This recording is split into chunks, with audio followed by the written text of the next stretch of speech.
అట్లా పోతే అప్పో కారం.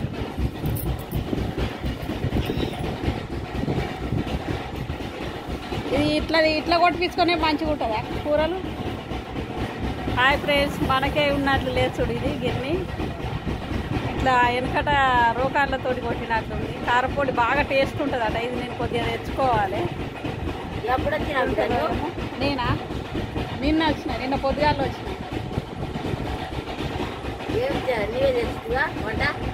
నేనే చేసిన. ఇక కొద్దిగా అంత తీసుకొచ్చుకుంటా నేనైతే. బాగా టేస్ట్ ఉంటుంది అట. బాయ్ ఫ్రెండ్స్, చూడండి. ఇక ఏమన్నా తెచ్చానా? ఎవరు తింటాను కా? ఇలా మేము ఆదివారం తినాం. మాకు అక్కడ మా దేవుడు. బాయ్.